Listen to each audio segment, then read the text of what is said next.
The move was exhausting. Um, I highly suggest you don't travel 30 hours in a U-Haul. Um, So, it, for those of you that don't know, we weren't, I don't think we recorded last week because he was moving, and yeah, Psycho drove 30 hours in a U-Haul. You just drive straight through. no, so we drove for one day and then we got a hotel. And then the next day, I should have driven all the way through because the next day we just drove through rain and it was just heavy rain for like 8 hours straight, just driving through Hmm. rain. And so that was a little exhausting. Hmm. Yeah. Wind, rain, not fun things to have to fight when you're driving a big box truck. Mm-hmm. Yep, So, for sure. yeah. So today we're talking about Caroline Leavitt, the press secretary for Donald Trump, and we're talking about her story on how she got there because she's got a really cool story because of how young she is to be able to achieve this, um, career that she has going on today. So she was born in 1997. She's 27 years old in Salem, New Hampshire. Her parents had a small business. They had an ice cream stand, used truck stop, but they weren't involved in politics. So it was like a non-political type family, is what we could find. And yeah, so non-political background, going to press secretary. Yeah, normally you don't see that very often in a family where there's no politics, um, and they end up achieving a wonderful goal of press secretary of the United States especially at the age of 27. Um, but Crazy. some of that had to do with the college that she went to though as well. So that kind of helped her. She attended St. Anselm College on a softball scholarship from 2015 to 2019, where she graduated with a Bachelor of Arts degree in politics. And so while in college, she got involved in various campus organizations, including the college Republicans, and participated in multiple political campaigns. And so she got a lot of hands-on experience in the political process and how that all works. And so, 2016 was her official first year to vote, and obviously she voted for Donald Trump. But in 2018, Caroline interned at the Office of Presidential Correspondence at the White House, an opportunity she came across online and boldly applied for. Um, and so this internship served her greatly, giving her a firsthand look into the political realm and launching her path into the government, and into her career. Hmm. Yeah, that's interesting. No politics to graduating with a degree in politics and then interning. So that's very cool. Um, Oh, yeah. and in May 2019, she began her career in Washington, D.C. as the press assistant in the Trump administration. She joined the White House press office as an assistant press secretary, presidential writer, where her ability to, you know, talk to the media and handle communications, um, you know, she stood out there for sure. So in the late 2020s, she became the part of the, administrative press office known, and she was known for her strategic communications skills. So kind of struggling through this little section here, but essentially she, kind of jumped right into,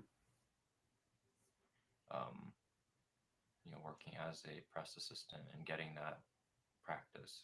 So interesting, interesting to see because there's definitely steps here. So Yeah, in I think a 2020, lot of it was. I think a lot of it was going through college, um, at St. Anselm College.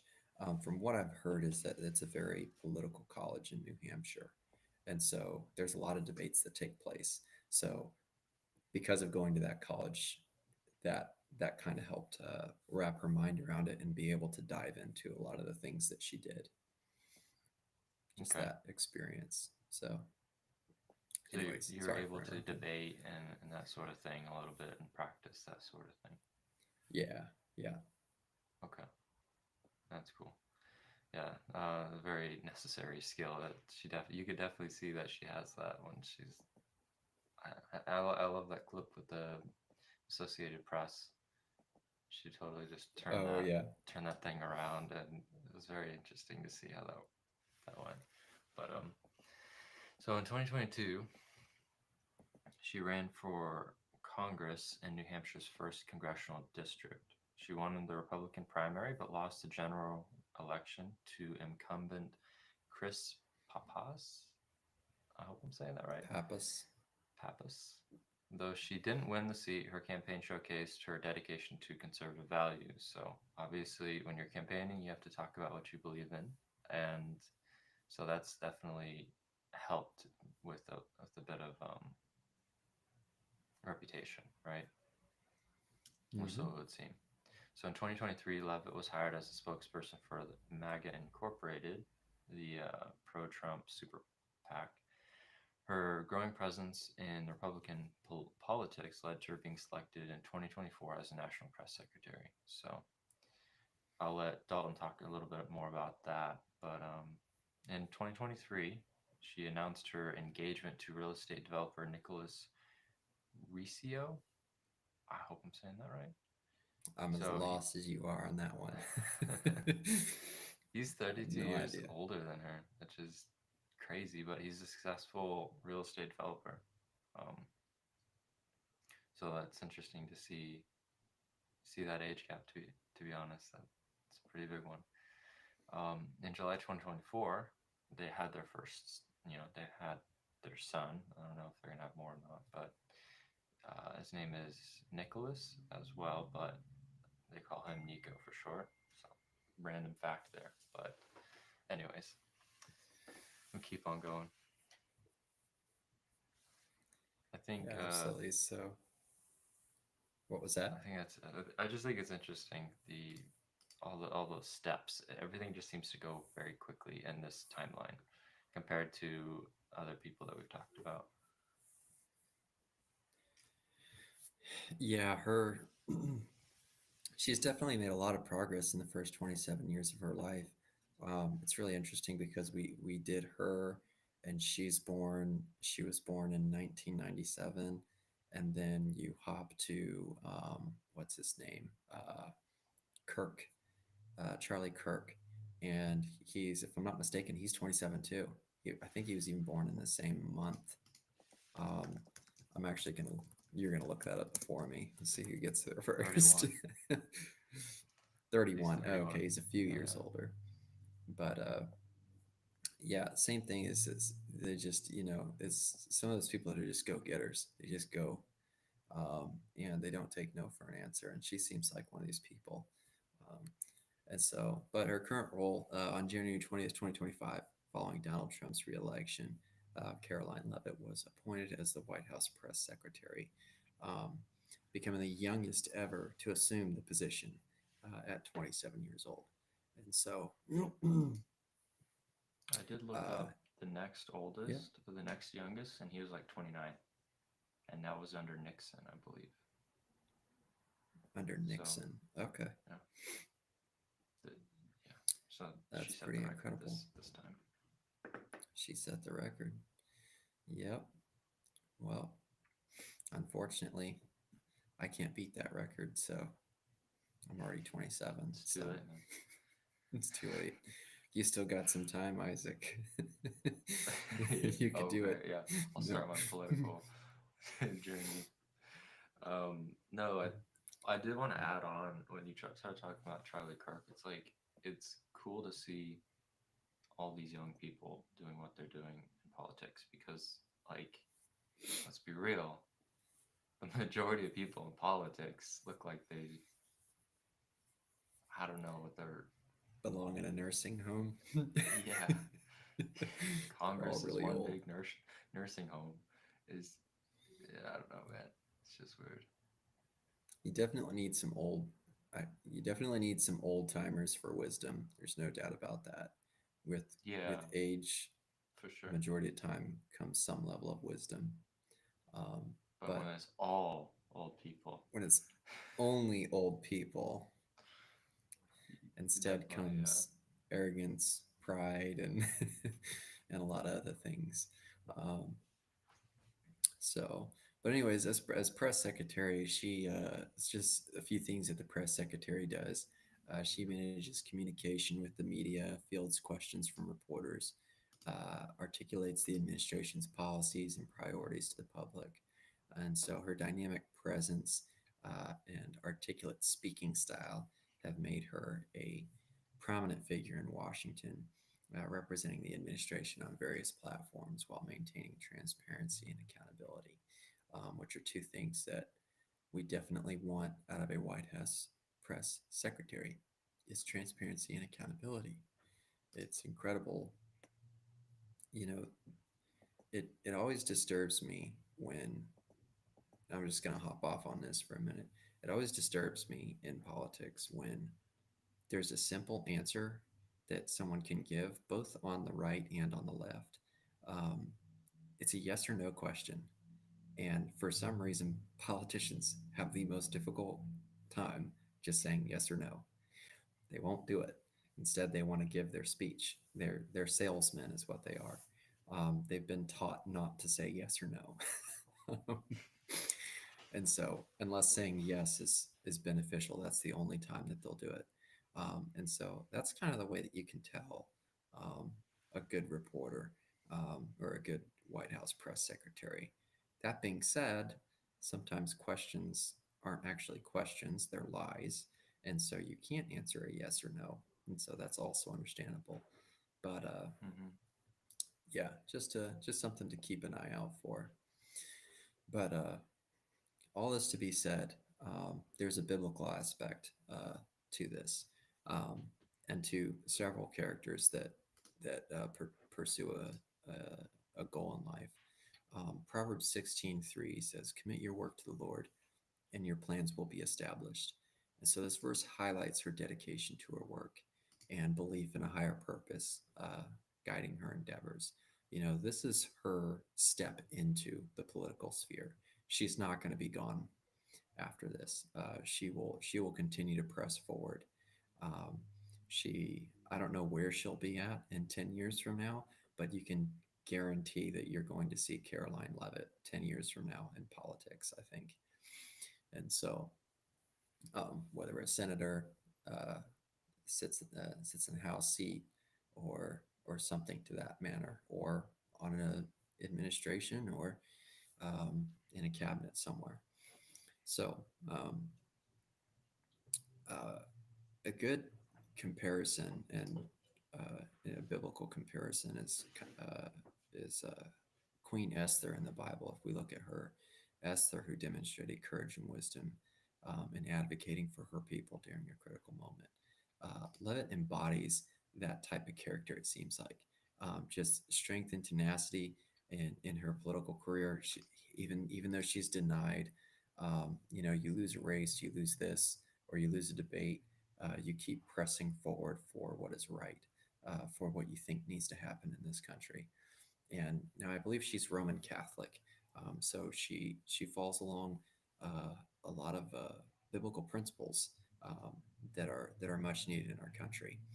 And so it's very important that we implement some more of those biblical principles. But Caroline Levitt's journey, it reflects her passion for public service, um, uh, her strong educational foundations and commitment to her values.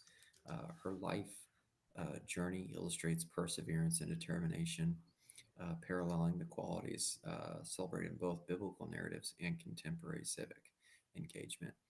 And so, as the current White House press secretary, Levitt continues to influence not just the younger generation, but public policy and communication strategies. And she embodies the spirit of service and leadership. And so, in her sphere. And so, just a wonderful character to look up to. If you're young and you want to get involved in politics, don't take no for an answer. She came from an unpolitical family or a non politically involved family, went to college, got politically involved, uh, got beat down a little bit. I'm sure she didn't win every debate in college, um, lost some debates, lost a race against Chris Pappas, and still going at it. Um, and I think to this day, she said when she applied online to be part of Trump's first administration communications team, they accepted her, and she never was given a reason why they accepted hers. And so, just kind of Hmm, uh, interesting. call it a blessing, call it luck, call it what you will, but um, definitely a go getter. So that's all. That's all I got for you today on Caroline Leavitt. While you were going through that, it was reminding me of what Jordan Peterson said. Um, he said it multiple times. I think he said it a while back, but in order to be able to think, you have to risk being offensive, was one of his quotes. And then, I don't know, because in a censorship world, right, which is kind of where we're at, like where everything seems to be getting censored, left and right, like, so you definitely have to be more careful on what you say sometimes, unfortunately, on certain platforms. And, anyways, just an addition, but like to not like let me read another little section here. I just pulled it up while you were talking, but he said, uh, if you're attempting to say what you believe to be true and attempting to act in the manner that you think is most appropriate, that's genuinely you. If you're trying to live in the truth, you have to force the force of reality behind you, and that seems like a good deal. You have the reality and the adventure. So why is that a moral obligation? Well, if you hide and you don't let what's inside of you out, and you don't bring into the world what you could bring, you become cynical and bitter. Not only will you not add to the world what you could add, but you'll start being jealous of people who are competent and doing well and work to destroy them. So, anyways, like it just reminds me of like you have to speak out, right? You, or you risk living a small, regret-filled life. So, Hmm. I don't know why, but it reminds me of the post. For some reason, I can't get this uh, thing out of my head. I don't know why, but I actually posted it the other day. I think you liked it. I think you saw. I don't know if you read it, but I'm reading Meditations by Marcus Aurelius, and I haven't. I went past number 8 in the book, and I got to like 13 or 14, and then I stop and I go back to 8. And I go back to 8, and so I wanted to read it. I feel like it kind of goes along with with this here, but um, from Apollonius, I learned freedom of will and undeviating steadiness of purpose. I love that phrase, undeviating steadiness of purpose. Regardless what you're doing, you've got a purpose in the end. And to look to nothing else, not even for a moment, except to reason, and to be always the same in sharp pains on the occasion of the loss of someone dear to you, in long illness, and to see clearly in a living example that the same man or woman can be both most resolute and yielding, and not peevish in giving his instruction, and to have had before my eyes a man who clearly considered his experience and his skill in expounding philosophical principles as the smallest of his merits, and from him I learned how to receive from friends what are esteemed favors without being either humbled by them or letting them pass unnoticed. That first part of that, though, undeviating steadiness of purpose, like I think the people that go the furthest in life, whether it's visible or not, I truly do believe that undeviating steadiness of purpose is one of those things that you have to have to progress forward. And so if you don't know your purpose, and sometimes our purposes shift a little bit, and so we have to shift with them. Uh, but but definitely find out what your purpose is and press towards that. Um, Caroline Levitt looks like she's pressing towards her purpose. I think she has a higher purpose further down the road. And I don't even think there's no possible way she can imagine what's to come. as well as us too. I don't know what's 5 years down the road, but keep keep pressing towards that purpose. Don't deviate from it. Um, your job changes doesn't mean your purpose has to change. So that's all I had for you today. But Yeah, that's a good way to end. I think to add on a little bit to what you just said, like it's important to know what you believe, though, right? Like you have to have some sort of core beliefs that you don't deviate from that build up your confidence, build up your sense of what my purpose is, right? Um, it's not enough just to know where you want to go. You have to know why you're going that direction, you know? So, anyways, um, yeah, it was good chatting with you again, man. And yeah. lesson learned: don't drive 30 hours in a U-Haul or Yeah. 24 hours. Exactly. Hey, if you liked this video, please click a like or subscribe if you want to hear more, and leave a comment if you would. It helps us out. So thanks. Appreciate y'all listening in. See ya.